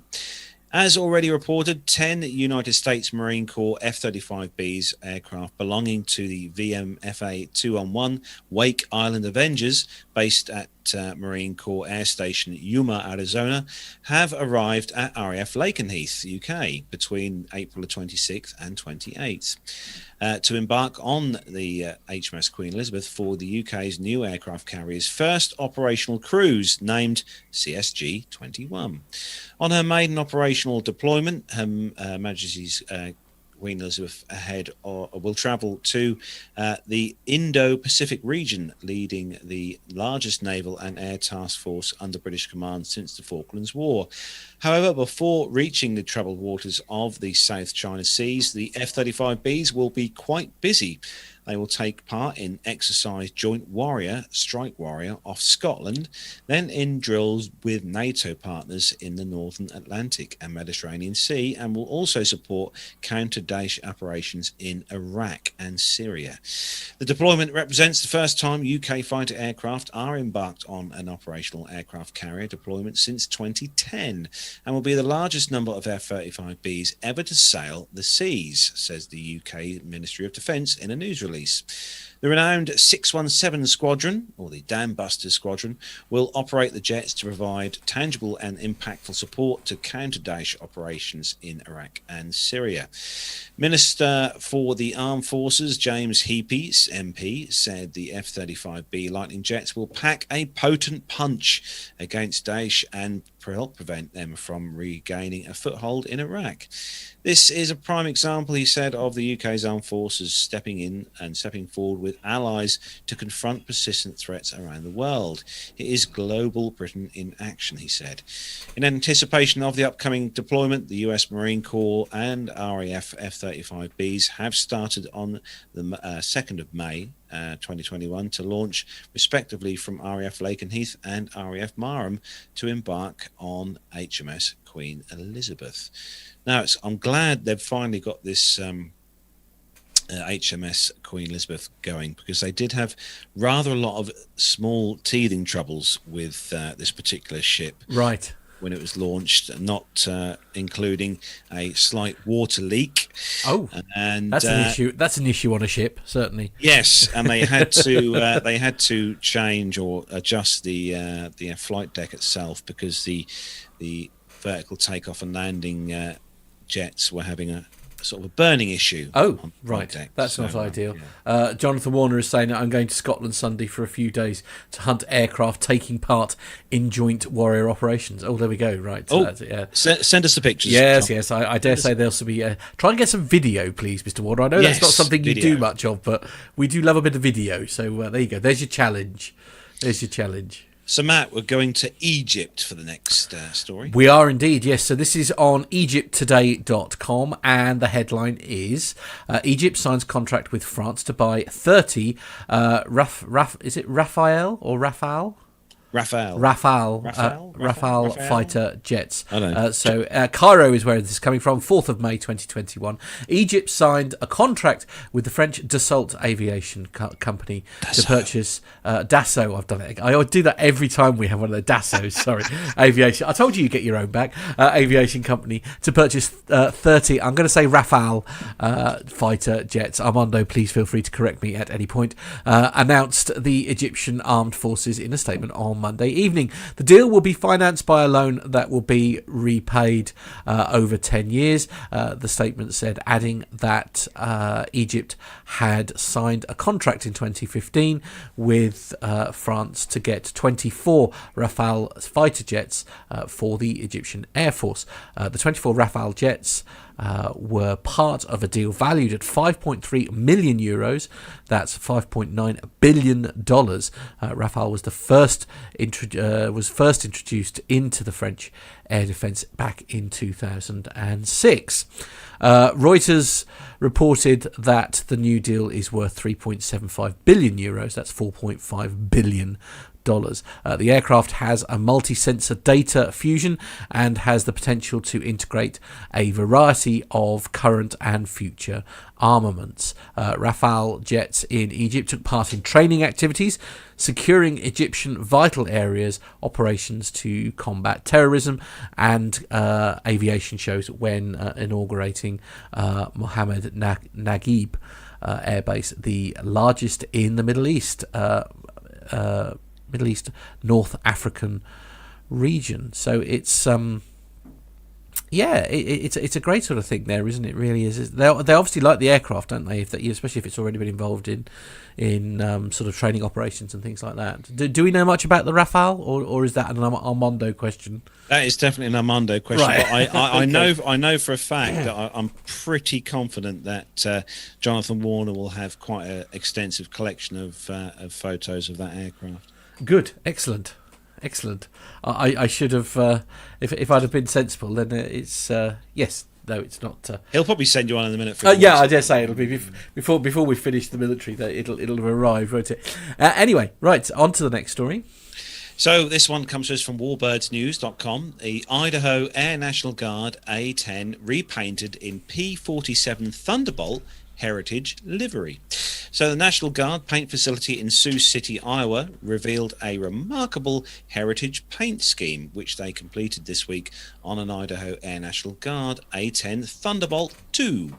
The 124th Fighter Wing of the Idaho Air National Guard conceived this new livery for their A-10 in celebration of the unit's 75th anniversary and their lineage to the World War II era 405th Fighter Group, which flew Republic P-47 Thunderbolts. The 405th 405th Fighter Group was a United States Army Air Force's fighter bomb group during World War II. They flew P-47 Thunderbolts in the European theatre of operations, starting with the build-up, the invasion of Normandy, D-Day, and continuing through to the end of the war in Europe. The 405th was a unit within the 9th Air Force and the Fighter Command's Tactical Air Command 84th Fighter Wing, and they operated some 73 aircraft spread between the 509th and the 510th and the 511th Fighter Squadrons, plus headquarters elements, and primarily carried out support missions for Patton's Third Army. The World War II themed livery for the newly painted A-10 Thunderbolt gets down to the details with a white nose, period US Air Force roundels on the fuselage and wing, along with a D-Day invasion stripes, all painted over an olive drab base coat. The 8N painted on the side of the aircraft indicates the aircraft code for the 405th Fighter Squadron, and it's not just the unit but the aircraft which share a common lineage with the original P-47 Thunderbolt that was manufactured by the Republic Aviation during World War II as a multi-role air-to-air and ground attack aircraft. After the war, the P-47 remained in service in the US Air National Guard through to the early 1950s, where it was used as a cost-effective way to train new aircrew. And then during the war, the Britain's Royal Air Force adapted their P-47Ds to become primary ground attack aircraft, similar to the mission of the A-10 today. The P-47's younger sibling, the A-10 Thunderbolt II, was manufactured by Fairchild Republic and designed specifically for close air support with its heavy 30mm rotary cannon. It's commonly known as the Tank Killer or Tank Buster. The 430th Heritage Paint Scheme on this A-10 is one of several similar heritage schemes which the ANG National or Paint Facility has created in the past several years. Units of the Air Force and Air National Guard can get permission to temporarily paint non-standard markings on aircraft as part of unit heritage and morale. The aircraft will likely appear at air shows this year. If you're watching the air shows or you're there, don't forget to take pictures and send them to us, reminding us audiences of the unit's World War II heritage. Great pictures there, Matt. Loved that. That was very good indeed. Going back to the previous story, by the way, Graham Haley has sent this into our WhatsApp number. It's a very beautiful picture of the Rafale. Raphael. Is it Raphael or Rafale? I don't know. Raphael. Oh, no, yeah. I just keep thinking of the Ninja Turtles. Yes, I did wonder where that's where you go from. Yes, and that was sent in to +44 757 224 9166. It's worth mentioning Mr. Warner has also sent me a rather beautiful one that looks like a zebra, but unfortunately he sent it to my personal phone and not the WhatsApp one, so it means so I can't pop it up here in the studio, but there we go, all part of the fun. So yes, the next story, he says, because he's popped that picture up on the same machine that he's trying to do that with. This one's come to us from the stripes.com. Indeed, yes. And the headline is Iraq's F-16 program stalls after US contractors evacuate Balad Air Base, the report says. So increased threats and attacks by Iran-backed militaires forced American contractors to evacuate Iraq's Balad Air Base in March, where they were supporting Iraq's F-16 program, a US government report said this week. Without the Americans, the Iraqis cannot perform the full range of maintenance tasks on the country's fleet of F-16s, which are key to the fight against the Islamic State group. 32 of the 36 F-16 fighter jets Iraq received from 2014 to 2017 were inventorized at Balad last summer, and 75% were either fully or partially operational in December. In the first 3 months of 2021, they flew 299 sorties. The lead Inspector General for Operation Inherent Resolve said in a quarterly report on Tuesday. All but 4 of these sorties were training missions, it said. The US personnel were evacuated in March after a handful of rockets hit Balad in late February, days after a strike in Erbil killed a Filipino contractor and wounded a US service member. The contractors returned later in the month, but Defense Intelligence Agency officials told the IG that the tactics employed by the militaires this quarter suggest that there may be planning for more attacks. The report was released hours after 2 rockets hit an empty square at Al-Assad airbase and a day after several rockets struck Balad. There were no reports of casualties in either attack, but 2 weeks ago the Associated Press reported that 2 foreign contractors were wounded in an attack on Balad. Together with the impact of COVID-19, the unrest prevented employees of the US-based Lockheed Martin and Sallyport Global from directly supporting the F-16s, the IG said in a previous quarterly report. That caused Iraqi pilots to lack confidence in their aircraft and would be adequately supported, the US Central Command told the IG. As a result, the Iraqi F-16s didn't fly combat missions from April to September 2020, when the contractors began returning. Military air advisors are no longer housed at the base, and while US Air Force advisors regularly visit Balad, the lack of a dedicated advising presence and secure communications have so far kept the F-16s of Iraq's 9th Fighter Squadron off the coalition's air tasking order. Saying that after a few beers. Indeed, bit of a sad story, actually. Really, I suppose it's. I guess it can't be helped where they are. I guess it's one of those things, isn't it? But there we go. So we are going to bring in the military news to a close there. Hopefully, Armando will be back soon to do these. Have we? Yes. Yeah. There's story number 5. I can take it. That's fine. It's not a problem. I'll do it. It's fine. Sorry about that. Slight technical glitch in the notes there. So the final story is the Air Force's first Skyborg autonomous drone prototype made its first flight.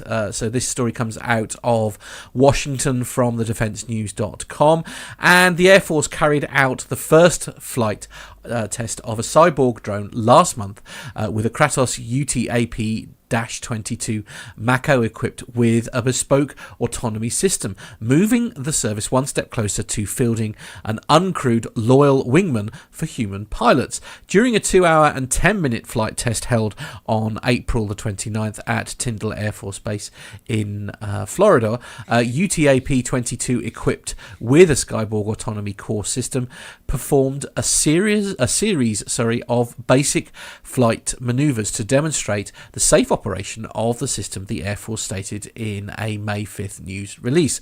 The Autonomy Core System, or ACS, is a package of hardware and software that effectively acts as the brains of the Skyborg aircraft, allowing the drone to conduct operations without the need of a human pilot to physically fly the aircraft. The ACS demonstrated basic aviation capabilities and responded to navigational commands while reacting to geofences, adhering to aircraft flight envelopes, and demonstrating coordinated manoeuvring, the Air Force said in a news release.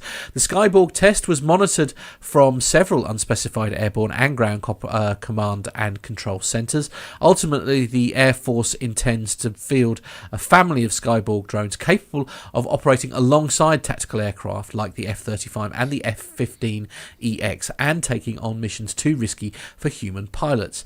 Steve Fendley, who's the president of Kratos Unmanned Systems Division, said that the event illustrated the potential for attributable drones, the term given to unmanned aircraft that, while reusable, are cheap enough that losses can be tolerated during combat.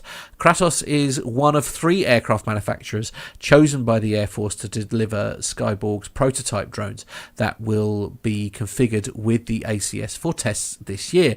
The company received a $37.7 million contract in December 2020. The service also awarded contracts to Boeing and General Atomics worth $25.7 million and $14.3 million respectively. All three companies are expected to deliver their first prototypes by the end of May, the service previously said. Further experiments are expected to occur over the next several months, with the end goal of demonstrating the operation of multiple Skyborg drones teamed with fighter aircraft flown by human air pilots. And I think we've said this before, haven't we? That this is going to be the future, isn't it? It's sort of less and less pilots actually in the cockpit of these things, and sort of them being piloted or operated from a great distance.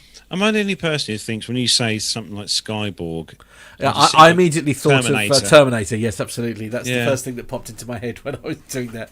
But yes, there we go. I'm sure they have all the protocols in place that are required. Well, I hope so. I don't want the T2 or whatever his name is, coming through the door. And oh, is that the liquid metal one you're referring to, isn't it? Is that the liquid metal? Yeah. Blimey. Indeed. If he does, he can come back as an aircraft. Anyway, right. Moving on to the social media post that we put on Facebook each week. For those of you who follow us on Facebook, will know that we have started doing a little caption this every week. A picture we put up on Facebook, and then we ask everyone, all our wonderful P2UK family, to leave your wittiest and most humorous comment on the picture. So for this week's picture, I thought we'd go with some military for this week. I mean, you say that in the loosest possible sense. So we have the picture here, and this is the latest MiG-17 that's had a discussion with a wall, I think, at some point. So I don't know what you guys and girls think of that who are watching the YouTube feed, but this is a MiG-17 that is probably quarter of its size, I'd have to say. And it's quite small. Yes, absolutely. It looks like basically an engine with a fin on the top of it and a couple of wings on either side. I mean, it's just. I mean, when I first looked at this picture, I was trying to work out where the pilot's legs or feet were, because it's all engine and wings and wheels and Yes, I mean, I think the aerodynamics are an issue, but Lane Street has suggested that perhaps it would be easy to park. He's not wrong, I think. So we had some great comments that came in on this here. So I'll take a couple of them. So Stephen said that what Sergei lacked in strength, he made up for with thrust. That's good to know. And when you get told to land and hold short, I mean, that's the definition of that in one hit. Also, Stephen said that though they couldn't keep up with the American stealth technology, typically those cunning Soviet engineers found alternative approaches. I like Dari's. What was Dari's? Dari says, Dr. Evil, mini-me, you complete me. Very beautiful. Very good. Beautiful. That's a good impression. Well done. I know. That's because I was watching the film this afternoon in the lorry. Oh, was it? That I don't want to know. I was watching Goldmember. Yes. Not when I was driving. Good. Yes, we don't. I should stress we don't endorse driving and watching videos. All right. I was on my break. Thank you. Okay. This one. That's comes a hell of a Alan. break, by the way. If you watch the whole film. Yeah, I was waiting to be unloaded. Oh, okay. All right. Slow. Yeah. Alan says, did anyone read the washing instructions? No, probably not. David said that more defence budget cuts was a possible reason why they came up with this aircraft. John suggested that Fisher Price. This one. Yeah, Fisher Price have developed a pedal airplane for those big kids. We'll have to get you one of those, I think. And the last two, Carlos, we'll leave with you. Eric says the MiG 1.7 was too small for weaponry and relied solely on shock factor to distract its opponents. Stephen said, when the engineer runs out of vodka. Oh, no, that's a very serious scenario. Very yes, good. Absolutely. There's a few more in the chat room, which I think John is going to pop up on screen for us. So Jonathan Warner has suggested that Eggplanes move to make full-size replicas. Miles High says, looks like Kim Jong Un's alter ego. a little bit political. I like that one. And also, Miles High has suggested that Russian cost cutting is rife with this particular jet. Can you honestly? Can you imagine the power or the weight to thrust or weight power? I wouldn't want to be sitting on it like they are. I've got to be honest. It would be a real bugger to try and control that. I think it would be very family show, Carlos. Please, it's very toasty. I think is the other word that we're looking for there, where they're sat. Yeah.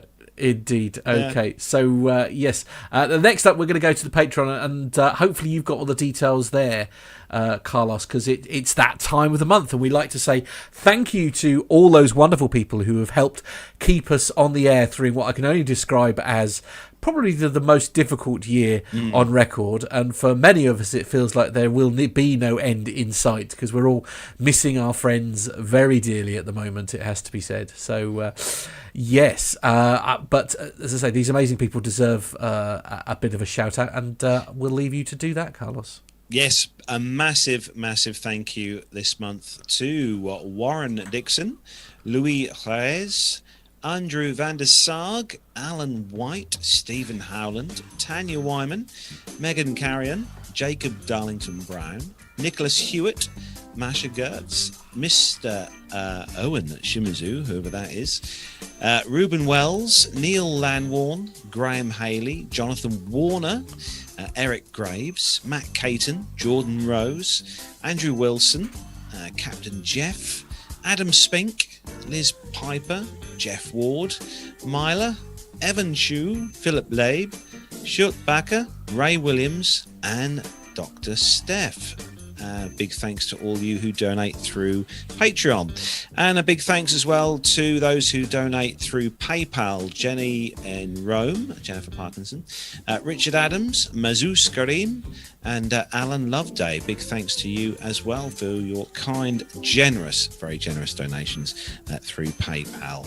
And we did invest a little bit of money last month in some new tech for the PTUK studios. Matt, can you give us an update on how that new tech has been working? Well, you're on it. That's how you're thinking. That's how you're on screen now through said bit of tech. Although the more astute of you may have noticed that I didn't respond when I was asked a question earlier on, because one of the mics in the studio here has failed. So we need to have a conversation about that, I'm afraid. Oh no. We've had a Behringer C1 go down, I'm afraid. Oh no. We've had them since we started the show. I know. As in the podcast. Yeah, like way back when. So the one in front of me is about 9 years old. So I suppose, in fairness, it doesn't owe us a lot. I'll tell you what, those Behringer mics have been really, really good. I know, it's a shame we can't get them anymore. It's a real pity, really. But so if you want to become a Patreon, obviously it's tough times at the moment, but if you have got a spare few pence laying around the back of the sofa or down the back of the cat bed or dog bed, then you can become a Patreon of the show, which is just easy to do. It's through our website. You can find the links on there. Or if you want to make a one-off donation for a new microphone, you can do that through PayPal through our website as well. We really do appreciate it. We're all right at the moment, Carlos, to be fair, because for as long as COVID continues, we don't need more than one microphone in the studio, because I'm currently now using yours.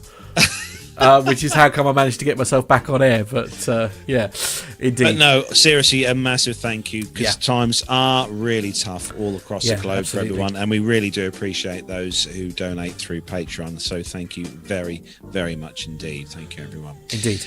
So a bit of a sort of kind of history, or not history, a bit of future news for everyone. What's coming up in the show over the next promo, I think is the word you're looking for, Carlos. That's it, promo. Thank you, John. Thank you, Matt.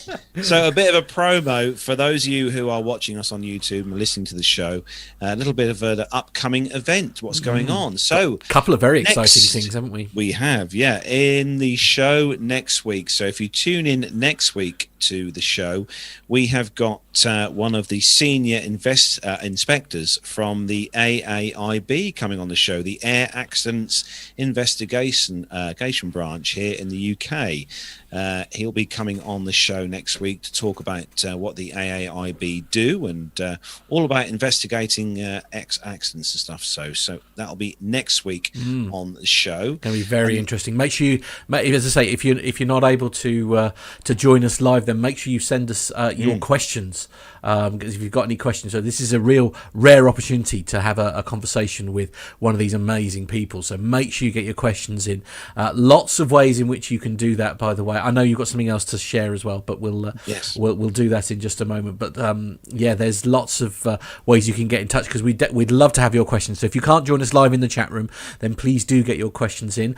You can send them directly to our WhatsApp number here. It's +44 757 2249 That's +44 757 2249 You can email us, and that is podcast@planetalkinguk.com. That's podcast@planetalkinguk.com. Or you can search for us on Facebook. Either John or Carlos will put a post sort of in a couple of days, really, and you can leave your comments or questions that you have for our guest Bob on the in there, so that we can share them with them. If not, you can join us live, obviously, and you can put your questions directly to them via our chat.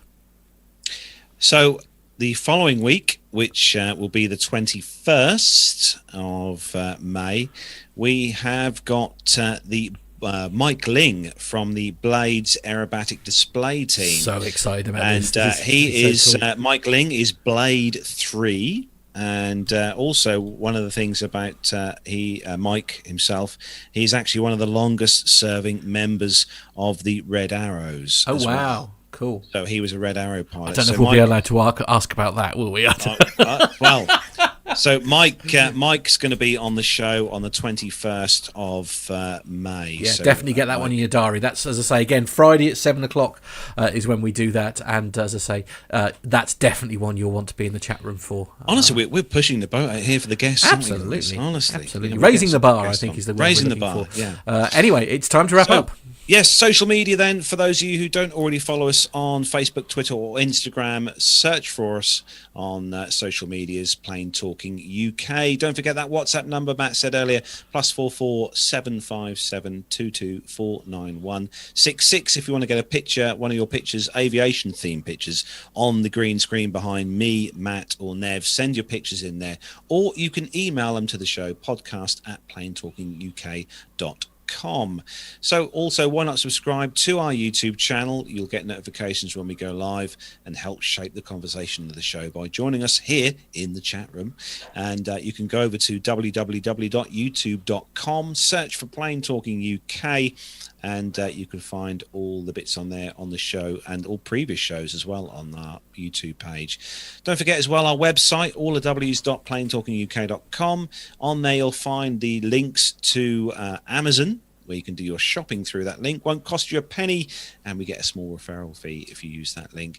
And also don't forget as well the links on there to our shop, where you can treat yourselves to a PTUK gloriously soft cotton t-shirt with the P2K logo embroidered on the front with print on the back. You can get yourself one of those t-shirts there through the website. And also, if you drink coffee, tea, Earl Grey, as we do here, you can treat yourselves to a P2K mug on that website as well. Just click on the links over there. And that's it, really. So, well, it's been a fantastic show as always. Big thanks as always to Nev. Big thanks to our producer John for doing all the background work and making things tick during the week while we're all busy working away. So thanks to you, John. And a big thanks as well as always to the legend that is Matt Smith, who is in the P2K studios. So well done to you, Matt, for being a legend as always this evening. And before we go, tomorrow night, Saturday night, is the last kitchen disco I'm doing. So if you're not busy tomorrow night, shameless promo, I know, or shameless plug, I will be doing my final last kitchen disco tomorrow night at 7 p.m. here in the UK. So your links, I'll stick it on our Facebook page later, but yes. Yes, unfortunately, if Yeah. you are If listening you're to the listening to the which is audio released on the podcast, it is Sunday, already so happened, it's yeah. already a non-event because it's already been and gone. But So if you fancy yeah. tuning in, Matt will be the voice in my ear, and I shall be. It's where I get my own back again. We'll be bringing you a quiz and loads of tunes and requests and shout outs, so that'll be awesome. But don't forget, next week, AAIB, our Bob will be joining us, a senior inspector from there next week on the show. So that's it, guys and girls. Thanks to everyone joining us in the YouTube chat room this evening. Thank you to all of you, and a big thanks to everyone who downloads the show each week. And don't forget, if you do download the show, and you do download it through iTunes or one of the various podcast platforms, don't forget, if you've got 5 minutes, leave us a little review, because we love a little review, because me and Nev and Matt and Armando love reading the reviews on there as well. So, I thought we were going to finish early, but the way you're going, Carlos, we'll still be running at 9 o'clock. I know. So that's it then from me here in my home studio, from Matt in the P2UK studios. Have a great weekend, everyone. Take care, and we'll see you next Friday. Take care, everyone. Bye-bye.